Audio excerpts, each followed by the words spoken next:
Bonjour, les premières heures avaient donné espoir à Israël et aux États-Unis, celui d'une victoire par chaos. L'intensité des frappes, la mort du guide suprême, l'appel au soulèvement des Iraniens, tout semblait fait pour provoquer une reddition du régime. Mais même sonné et impuissant face à ses adversaires, Téhéran ne capitule pas et refuse toute idée de négociation, au point de menacer le monde d'une guerre totale et d'un effondrement économique. Alors faut-il prendre au sérieux cette mise en garde? Vous nous donnerez votre point de vue, Madame Mostafavi, directrice adjointe de la rédaction du journal Libération. Mais revenons d'abord sur le signal le plus clair envoyé par le pouvoir iranien, la désignation d'un successeur à l'ayatollah Khamenei en la personne de son propre fils. Et manière de démentir toute velléité réformatrice, les premiers mots attribués au nouveau guide suprême indiquent clairement la poursuite des combats. Ludovic de Foucauld. Il faudra patienter avant de voir le nouveau guide suprême iranien en personne ou même d'entendre sa voix. Sa première déclaration publique est lue par la présentatrice de cette télévision d'État. Elle s'adresse d'abord à ses alliés de l'axe de la résistance avec des mots choisis. Sans aucun doute, la solidarité et la coopération entre les composantes de ce front raccourciront le chemin vers la victoire sur la sédition sioniste. L'annonce la plus importante concerne la poursuite du blocage du détroit d'Ormuz qui paralyse le trafic pétrolier, en particulier en direction des pays asiatiques, et provoque une hausse des prix. Bravache, le président américain, a déclaré à la mi-journée que cette hausse signifiait davantage de profits pour son pays, mais que sa priorité était d'empêcher l'Iran de se doter d'armes nucléaires. Le nouveau guide suprême a aussi déclaré son intention de continuer les frappes sur les pays du Golfe. Comme nous l'avions déjà annoncé, et sans commettre d'agression contre ces pays voisins, nous avons uniquement ciblé les bases ennemies. Désormais, nous n'aurons d'autre choix que de poursuivre dans cette voie. Enfin, dans cette première déclaration publique, le nouveau guide suprême iranien jure de venger les victimes de la guerre, dont son père, dont il a pris la place, tué dès les premières heures du conflit, le 28 février. Madame Mostafavi, en choisissant Mojtaba Khamenei pour succéder à son père, un homme qui n'est pas un grand ayatollah, le pouvoir iranien s'inscrit dans une logique purement dynastique. L'hérédité prime désormais sur le parcours? Oui, c'est assez étonnant de voir ce choix. Si on en revient aux fondamentaux de la République islamique, qui avait été fondée par l'ayatollah Khomeini, dans cette idée justement qu'on rompait avec la dynastie, qu'on rompait avec 2500 ans en fait, de tradition dynastique en Iran. Mais là, la configuration était un peu différente. Le principal message qu'il fallait envoyer pour l'Iran à ce moment-là, à la communauté internationale et en particulier aux Américains et aux Israéliens, c'est « business as usual ». Tout continue, tout va bien, on n'est pas affecté. Et c'est aussi un message, donc d'abord un message de défi évidemment à l'Occident pour dire vous en enlevez un, on en a toujours d'autres, qui est quand même aussi un peu l'idéologie qu'il y a en Iran, qui date aussi même de la guerre Iran-Irak, où il y avait cette idéologie que tous les jeunes mouraient, mais qu'on avait toujours cette force de gens à envoyer. Donc il y a un peu de cette idéologie qui est là, et c'est aussi un message en fait aussi aux Iraniens, un message aux dissidents iraniens ou à tous ceux qui se sont soulevés et qui criaient dans la rue « mort à Khamenei » et qui se sont réjouis aussi, on a entendu le soir de la mort de Ali Khamenei, donc le père, des cris de joie dans les villes. Et voilà, gardez Khamenei, le même nom, on en enlève un, on en a un autre. Un homme qui reste invisible, dont on ignore d'ailleurs l'état de santé, est-il même toujours en vie malgré ce communiqué lu à la télévision? Franchement, c'est très difficile à dire. On peut supposer qu'il est quand même en vie parce que c'est, bon, vu le degré d'infiltration aussi par les services secrets israéliens, on peut douter que s'il était vraiment mort, on le saurait, entre guillemets. Mais ce qui est sûr, c'est qu'il se trouvait au même endroit, a priori, que son père, que sa mère, que sa femme qui est morte.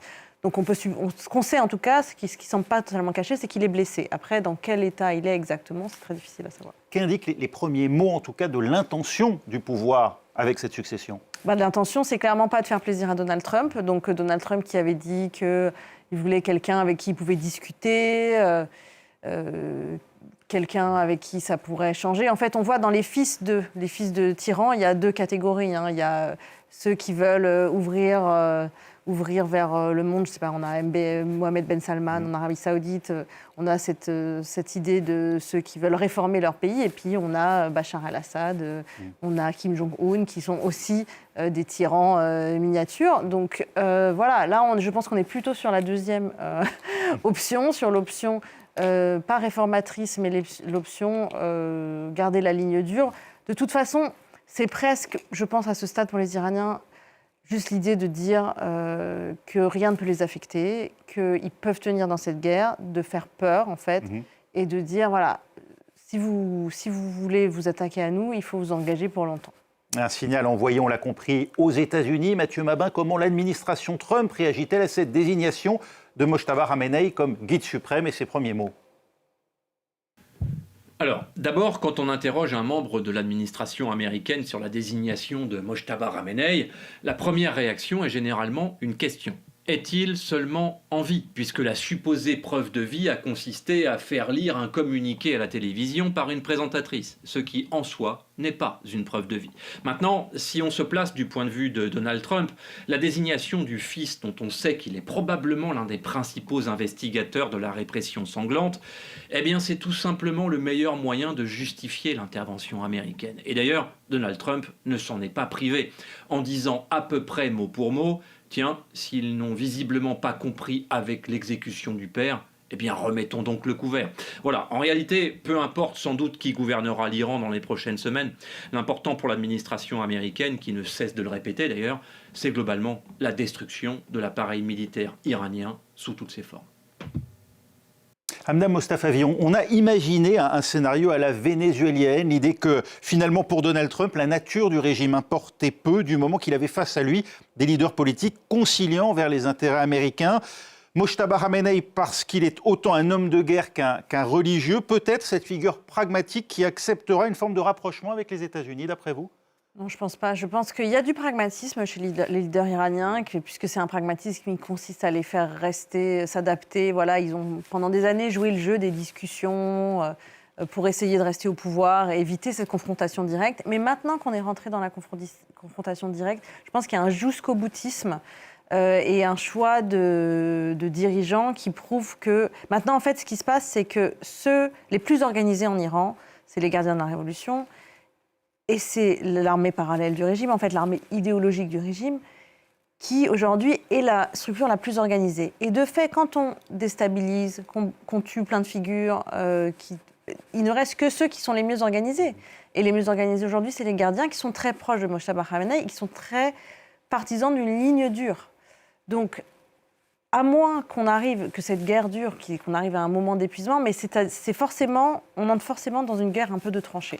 Oui, car pour Mojtaba Khamenei, l'enjeu n'est pas seulement de préserver les acquis de la révolution islamique. Non, selon plusieurs sources, le fils d'Ali Khamenei a amassé tout au long de sa carrière et dans l'ombre de son père une fortune conséquente, Dalila Gomri. Oui, il n'a pas attendu d'être guide suprême pour être riche. Selon cette enquête publiée par Bloomberg fin janvier, eh bien, le nouveau guide suprême s'est bâti un véritable empire immobilier avec 12 en Europe, à Dubaï, avec notamment des propriétés au Royaume-Uni, 12 villas estimées à 115 millions d'euros, ce manoir de 33 millions d'euros.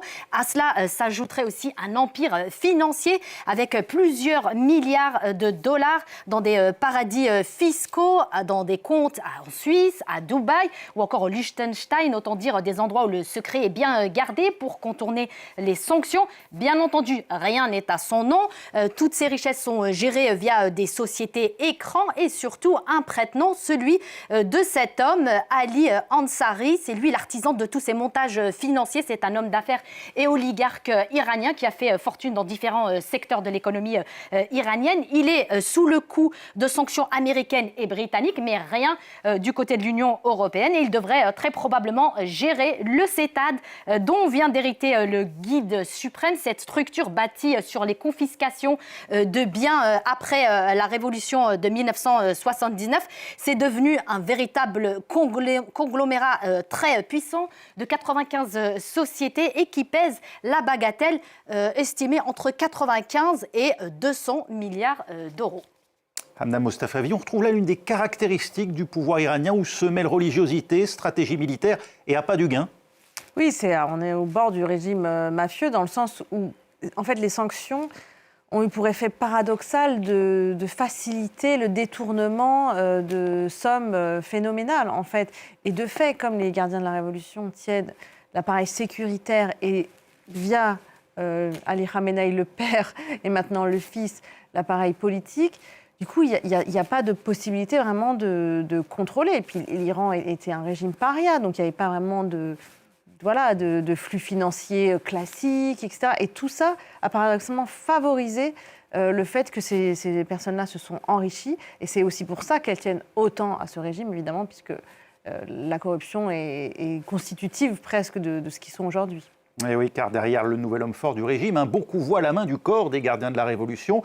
C'est eux qui ont fini par imposer Mojtaba Khamenei comme guide suprême, y compris contre la volonté de son propre père, l'ayatollah Khamenei, qui ne voulait pas restaurer de dynastie après avoir chassé du pouvoir le Shah d'Iran. Qui sont ces gardiens de la Révolution? Élément de réponse en images. On les appelle Pasdaran.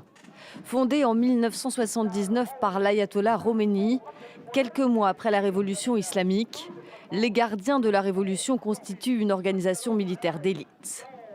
Née de la méfiance du nouveau régime d'alors envers une armée régulière jugée trop liée à l'ancien pouvoir du Shah, les Pasdaran sont chargés du maintien de l'ordre. Leur mission, protéger le régime islamique et prévenir tout coup d'État. Les gardiens de la Révolution comptent environ 150 000 membres. Ils disposent de leurs propres forces terrestres, navales, aérospatiales et spatiales, une véritable armée parallèle. Les gardiens de la Révolution contrôlent aussi des secteurs clés de l'économie iranienne. Pétrole, construction, télécommunications, agroalimentaire. Ils détiendraient jusqu'à 50% des richesses pétrolières du pays. Malgré sa puissance, l'institution a subi des pertes de figures majeures ces dernières années, comme le général Rassem Soleimani, chef des opérations extérieures, tué par une frappe américaine en 2020, ou Hossein Salami, éliminé par Israël en juin dernier. Madame Mostafavi, on se souvient du courant de manifestation très important qu'on avait observé au mois de janvier. Ils tiennent toujours le pays du main de fer, les gardiens de la Révolution aujourd'hui. Oui, je pense plus que jamais. On a vu donc en janvier un peu la conséquence de l'autre guerre, la guerre des 12 jours qui avait eu lieu en juin et qui a donné en fait fin décembre une crise économique telle que les Iraniens ont commencé à se rebeller et à s'opposer au pouvoir, suivi d'un appel de Donald Trump qui avait dit rebellez-vous, on arrive, pour arriver finalement quasiment 2 mois plus tard. Et le degré de répression en fait qui a eu lieu en janvier était était inédit en fait. C'est un régime répressif de toute façon, mais ce degré-là de répression, et vous l'avez beaucoup documenté ici, était vraiment inattendu. Et l'œuvre des gardiens de la Révolution et aussi de ce qu'on appelle les Bassidji, qui sont en fait les milices du régime qui font respecter en fait la loi islamique et le fait que les gens ne fassent pas de ce qu'ils appellent de sédition, en tout cas de rébellion. Oui, au prix de milliers, sans doute de dizaines de milliers de vies. Oui, on estime entre 30 000 et 60 000 morts. Oui. Ils n'ont aucun intérêt à céder le pouvoir aujourd'hui, ils ont trop à perdre. C'est comme tout un régime qui est tourné autour d'eux, en fait, qui est fait pour eux.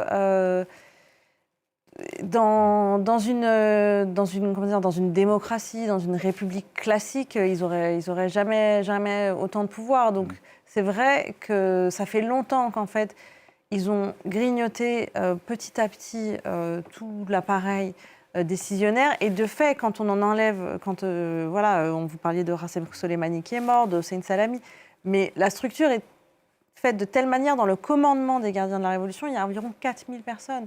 4000 personnes capables de diriger, formées pour diriger, avec des strates de commandants, de sous-commandants. Donc en fait, par rapport à l'entreprise, par exemple, dans laquelle se sont lancés les Israéliens, qui est l'idée d'aller tuer tous les chefs des gardiens, c'est vraiment une entreprise très longue et difficile. On le sait, il y a des nuances au sein de ces gardiens de la Révolution. Est-ce qu'une partie pourrait être tentée demain de négocier avec les États-Unis un éventuel cessez-le-feu ? Je pense qu'on n'en est pas là. Je pense qu'il y a encore un chemin. Je pense que tant qu'ils auront des moyens de pression, ils ne lâcheront pas l'affaire parce qu'il y a plus à perdre qu'à gagner d'un éventuel accord. que peut-être, dans les premiers temps, s'il y avait eu des personnalités avec lesquelles Trump avait pu négocier, on aurait pu être sur autre chose, mais voilà, on n'est pas rentré dans cette séquence, et maintenant, je pense que ça va prendre un peu de temps avant d'arriver dans la séquence de négociation. Ouais, en tout cas, du côté d'Israël, il ne semble pas être question d'une quelconque négociation avec Téhéran. Les buts de guerre ne sont pas les mêmes que pour les Américains, Claire Duhamel. Désormais, des intérêts stratégiques entre les États-Unis et Israël qui apparaissent comme potentiellement divergents, puisque Israël répète depuis le début de la guerre que le but, c'est le changement de régime en Iran, la chute de la dictature des mollahs, tandis que les États-Unis sont beaucoup moins clairs dans leurs objectifs de guerre. Et Donald Trump a, à plusieurs reprises ces derniers jours, sous-entendu que la fin de la guerre en Iran était potentiellement proche, alors que selon les Israéliens, le régime est toujours largement en place. Les Israéliens ont néanmoins les mains libres dans un autre conflit, celui qui se joue en ce moment au Liban et qui oppose Israël au Hezbollah, puisque les Israéliens sont beaucoup moins dépendants des États-Unis pour faire la guerre contre le Hezbollah. Amna Mostafavi, on a l'impression d'une dissonance entre Américains et Israéliens. Donald Trump ne cesse de répéter que les objectifs de guerre sont quasiment atteints, alors que l'état-major israélien lui assure que la guerre sera longue. Il y a un risque de rupture sur l'après, d'après vous? En tout cas, ils racontent pas la même histoire. Je pense que les Américains parlent beaucoup à leur opinion publique. On sait que les Américains comprennent pas vraiment, en fait, pourquoi, après toutes ces promesses de campagne, Donald Trump s'est réengagé dans une guerre au Moyen-Orient. On dirait que le Moyen-Orient finit toujours par attirer comme une sorte de vortex les présidents américains. Il n'y avait pas de menace immédiate sur la sécurité américaine, on le sait. Donc, de toute façon, c'est une guerre qui est difficile à vendre à sa base pour Donald Trump, même s'il essaye et qu'il le fait. Mais il veut se mettre en position de pouvoir dire à tout moment ça y est, la guerre est terminée, comme George Bush d'ailleurs en Irak, mission accomplished, voilà, c'était terminé. Les Israéliens, eux, c'est une menace existentielle.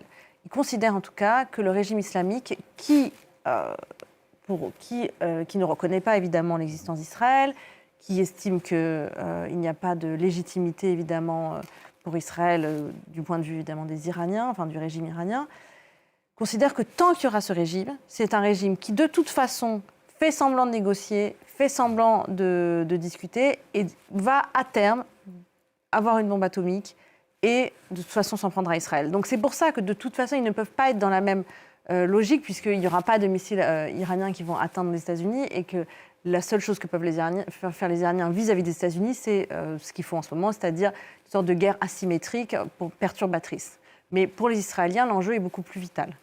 En 2025, lors de cette guerre des 12 jours, c'était Donald Trump qui avait intimé l'ordre à Benjamin Netanyahou de cesser de rappeler même les avions qui étaient partis en direction de l'Iran pour une nouvelle campagne de frappe. Vous pensez que cette fois-ci, il aura la possibilité de contraindre une fois de plus Israël au moment de mettre un terme aux hostilités ? Alors, je pense que les Israéliens n'ont pas intérêt à abîmer la relation sur le long terme avec les États-Unis. Ce qui est possible de se produire, c'est que la guerre, d'une manière, s'arrête, mais que les Israéliens continuent à faire ce qu'ils ont fait pendant des années, c'est-à-dire à aller tuer des personnalités. Ils l'ont fait avec des ingénieurs sur le nucléaire, ils l'ont fait avec d'autres personnalités du régime. Donc ça, c'est le scénario où la guerre s'arrête, mais où Israël n'arrête pas d'essayer de déstabiliser le régime, tout comme ils l'ont fait avec des cyberattaques. Enfin, ça, c'est une guerre. Aujourd'hui, c'est la phase chaude et la phase l'iceberg, le haut de l'iceberg. Mais cette guerre, elle dure depuis longtemps et elle dure sous des formes diverses. Ce qui est inédit, évidemment, c'est les combats aériens, en tout cas les bombardements, et évidemment la population civile iranienne qui subit aujourd'hui ces bombardements. Oui, et les menaces aussi de l'Iran en riposte, qui menace donc de plomber l'économie mondiale en rendant impraticable le détroit d'Ormuz, par lequel transite 1/5 de la consommation mondiale de pétrole. Dalila Gomri. Oui, face à la suprématie militaire incontestable des Américains et des Israéliens, eh bien, les Iraniens ont déclaré une guerre des mines pour affoler les armateurs, leurs assureurs et surtout asphyxier le commerce mondial. Selon des sources proches des services de renseignement américains, l'Iran aurait posé des mines ici tout au nord du détroit d'Ormuz, ce que réfutent les Iraniens. En tout cas, ces mines sont des des armes redoutables, elles sont peu coûteuses, elles sont faciles à poser à l'aide de simples embarcations ou vedettes qui passent souvent inaperçues. L'Iran posséderait entre 2000 et 6000. Certaines d'entre elles sont très sophistiquées et peuvent avoir une force de frappe dévastatrice. Les États-Unis affirment d'ailleurs avoir détruit plus de 15 navires poseurs de mines. Ces mines qui sont une véritable épine dans le pied des Américains et des Israéliens, car une fois posées, eh bien, ils n'ont pas les moyens de les retirer. Ce qui fait dire ici à Libération eh bien, que les Américains ne se sont surtout pas préparés à ce type de guerre. Or, Hormuz, vous le savez, c'est un point de passage essentiel pour le gaz naturel liquéfié et pour le pétrole. C'est pourquoi cette guerre des mines, ce blocage du détroit d'Hormuz a affolé les marchés avec un pétrole qui a frôlé la barre des $120 cette semaine. Enfin, il faut garder à l'esprit que dans leur intelligence stratégique, eh bien, les Iraniens perturbent certes le trafic, mais ne souhaitent pas le bloquer totalement, car malgré les sanctions, le pétrole reste leur principale source de revenus. Et oui, et illustration, quelques navires parviennent tout de même à passer avec la bienveillance des gardiens de la Révolution, notamment ceux qui battent pavillon chinois. Ces points et triangles de couleurs symbolisent les navires qui transitent par les 212 km du détroit d'Hormuz. Ici, l'état du trafic maritime la veille des frappes israélo-américaines sur l'Iran, une moyenne quotidienne de 130 navires. Là, le trafic actuel, un maximum de 8 navires par jour seulement. Une chute de plus de 90%, conséquence de la guerre et des menaces très explicites des gardiens de la Révolution. Si quelqu'un veut traverser ce détroit, qu'il sache que nos héros dévoués dans les forces navales des gardiens de la Révolution et de l'armée mettront le feu à leurs navires. Nous en avons identifié 9. 9 navires en attente aux portes du détroit. Ils sont immatriculés au Panama, Libéria ou Koweït. Mais ils ont un point commun. Ils mettent désormais en avant sur leur fiche d'identité des liens avec la Chine. Pourquoi le drapeau chinois est-il devenu un laissez-passer aux yeux des gardiens de la Révolution? La contrepartie, c'est que la Chine fournit à l'Iran tout ce dont la République islamique a besoin, par exemple les infrastructures militaires, ou d'autres domaines du service de renseignement, des radars, etc., etc. Il existerait une autre manière d'obtenir la clémence des gardiens de la Révolution. Selon nos confrères de l'AFP, au moins 2 navires ont déclaré, je cite, un équipage musulman. Voilà, extrait de l'œil du 20h de France 2. En devenant un peu les gardes-barrières du détroit d'Hormuz, les gardiens de la Révolution s'assurent aujourd'hui un ascendant sur l'économie mondiale, Madame Mostafavi. Oui, c'était en fait leur arme secrète depuis un moment, encore plus que l'éventuelle bombe nucléaire qu'ils n'ont jamais développée. Mais la géographie les sert. Ils savent que c'est un point stratégique. Ils savent que c'est vrai que ce n'est pas quelque chose que Donald Trump, visiblement, avait anticipé. Oui, alors, on voit à la une de Libération qui s'en étonne. Vous-même, vous avez été surprise du manque de préparation des Américains par rapport à cet objectif-là ? Disons que c'était assez... Enfin, je veux dire, si nous, on le savait, je pense que le commandement américain pouvait savoir qu'il contrôlait... Alors, peut-être que c'était sous-estimé, mais c'est vraiment une zone qu'ils connaissent très bien. Pour ceux qui sont déjà allés dans le détroit d'Hormuz, c'est un endroit où c'est pas extrêmement grand, où il y a énormément de patrouilles des gardiens de la Révolution, il y a déjà eu des incidents. Il y a déjà des gardiens de la Révolution qui harcelaient des bateaux, etc. Donc leur pouvoir de nuisance était de toute façon présent. Et puis il faut comprendre que les Iraniens se préparent à cette guerre depuis 40 ans. C'est-à-dire que depuis la guerre Iran-Irak et l'agression irakienne soutenue à l'époque justement par les États-Unis, on est quand même dans une autre ambiance que celle qu'on a connue après, les Iraniens savent qu'ils peuvent être attaqués. Donc, toute l'industrie militaire, tous les moyens de défense, c'est quelque chose dans lequel ils ont énormément investi. Et ça, c'est un moyen pour eux, finalement, low cost, d'ailleurs, tout comme les drones. C'est-à-dire que vraiment, ils ont eu cette capacité, cette intelligence de la guerre, il faut quand même leur reconnaître, de développer des moyens qui ne sont pas très coûteux pour eux et qui sont en fait très perturbateurs. Tout comme les drones qui coûtent très cher à détruire, les mines qui sont quasiment indétectables, ça perturbe le trafic mondial. Donc les seuls à ce stade qui pourraient sonner la fin de la récré, entre guillemets, c'est les Chinois, mais pour l'instant les Chinois n'en pâtissent pas tellement puisqu'en effet ils les laissent passer. Cette crise, en tout cas autour du pétrole et du détroit d'Hormuz, ramène le monde presque 50 ans en arrière, lors des chocs pétroliers des années 70, avant même la révolution iranienne. Retour en images. En 1973, comme aujourd'hui, c'est déjà une guerre qui est à l'origine du premier choc pétrolier, la guerre du Kippour en Israël. Les pays producteurs de pétrole décident d'un blocage historique. Les cours sont multipliés par 4. À la pompe, les prix augmentent de 40 centimes en une nuit. Les automobilistes français tous. Je pense qu'il y a un abus vis-à-vis du public. C'est quand même scandaleux. J'en subis les conséquences comme tout le monde. Désormais, la France n'a qu'un seul mot à la bouche. Économisons l'essence. Économisons l'électricité. Pour économiser, il faut rouler moins vite, 90 km/h sur route. Il faut limiter l'éclairage la nuit ou passer à l'heure d'été. Les années 70 se résument à un slogan. Vous verrez, en France, on n'a pas de pétrole, mais on a des idées. Et je vous confirme qu'on n'a toujours pas de pétrole en France, on a du nucléaire, ça c'est une autre ressource. Madame Mostafavi, ces années 70 et ces deux chocs pétroliers, 73 et puis 79, lui liés directement à la révolution iranienne, ont modifié d'une certaine manière la face du monde. Ils ont aussi amené Margaret Thatcher et Ronald Reagan à transformer l'Occident. On va assister, d'après vous, à une redistribution des cartes à la suite de ce conflit auquel on est en train d'assister aujourd'hui et son impact direct via le détroit d'Ormuz sur l'économie mondiale?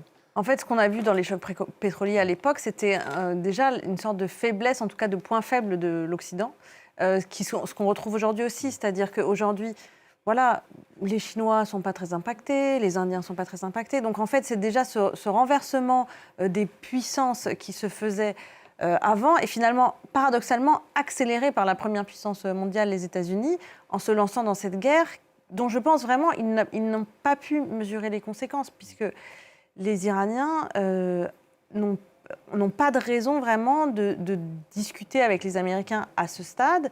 Malheureusement, on peut estimer que les bombardements, je crois que Trump menace de continuer à bombarder, mais en fait, la population civile iranienne, même si elle se fait bombarder, je ne crois pas que ça pourra faire flancher les dirigeants à Téhéran. Donc oui, on est dans une redistribution en fait des forces, et finalement, tout se joue là, quelque part, au fin fond de ce détroit.